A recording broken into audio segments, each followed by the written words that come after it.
वैशाख अमावस्या व्रत कथा। इस कथा के पाठ से पितर होते हैं प्रसन्न, कष्टों से मिलती है मुक्ति। वैशाख अमावस्या व्रत कथा। वैशाख अमावस्या को पितरों की आत्मा की शांति के लिए पिंडदान, तर्पण, धार्मिक कार्यों, स्नान दान आदि के लिए शुभ माना जाता है। वैशाख मास भगवान विष्णु को अति प्रिय है। स्कंद पुराण में नारद जी ने वैशाख मास महात्म्य में इसका विस्तार से राजा अम्बरीश के समक्ष वर्णन किया है। वैशाख मास में किए गए पुण्यों का कई गुना फल मिलता है। वैशाख मास में पड़ने वाली वैशाख अमावस्या कथा का भी बड़ा महत्व है। आइए जानते हैं वैशाख अमावस्या व्रत कथा। वैशाख अमावस्या का पितृ दोष शांति के लिए बड़ा ही महत्व माना जाता है।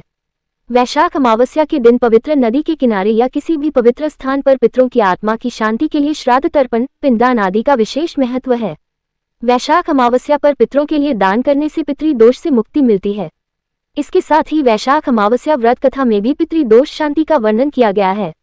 मान्यता है कि वैशाख अमावस्या के दिन इस व्रत कथा के पाठ से पितर प्रसन्न होते हैं। वैशाख अमावस्या व्रत कथा इस प्रकार है। वैशाख अमावस्या व्रत कथा। बताया जाता है कि बहुत पुरानी बात है। उस समय एक बड़े ही धार्मिक ब्राह्मण थे जिनका नाम धर्मवर्ण था। वह अपने नाम के अनुरूप धार्मिक क्रियाकलापों में लगे रहते थे। प्रभु का नाम जपना, व्रत रखना, ऋषि मुनियों का आदर सत्कार करना, उनसे ज्ञान की प्राप्ति करना उनके प्रिय कार्य थे।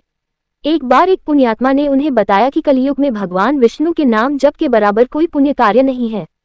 यही नहीं, जो पुण्य अन्य युगों में यज्ञ, हवन आदि कर्मों से प्राप्त होता है, कलियुग में वह महज भगवान विष्णु के सुमिरन से प्राप्त हो जाता है।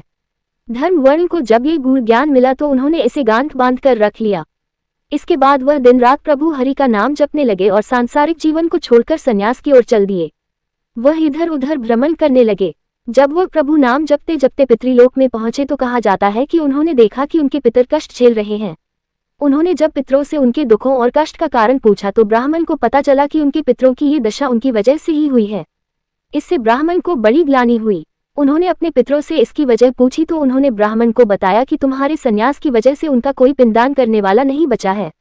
इस वजह से उन्हें कष्टों का सामना करना पड़ रहा है।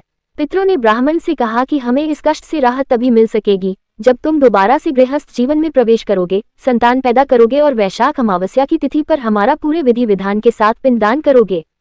इस पर धर्मवर्ण ने अपने पितरों का वचन दिया कि वह उन्हें कष्टों से निकालेंगे और इसके लिए गृहस्थ जीवन की शुरुआत दोबारा करेंगे। इसके बाद धर्मवर्ण ने सन्यासी जीवन को त्याग कर फिर से गृहस्थ जीवन में प्रवेश किया। सभी प्रकार के सांसारिक रीति रिवाजों को अपनाया। उन्होंने पूरे विधि विधान के साथ अमावस्या तिथि पर अपने पूर्वजों के निमित्त पिंडदान किया। ऐसा करके उन्होंने अपने पितरों को मुक्ति दिलाई। इसलिए वैशाख मास में पड़ने वाली वैशाख अमावस्या के दिन पितृ पूजन, पिंडदान आदि का विशेष महत्व है।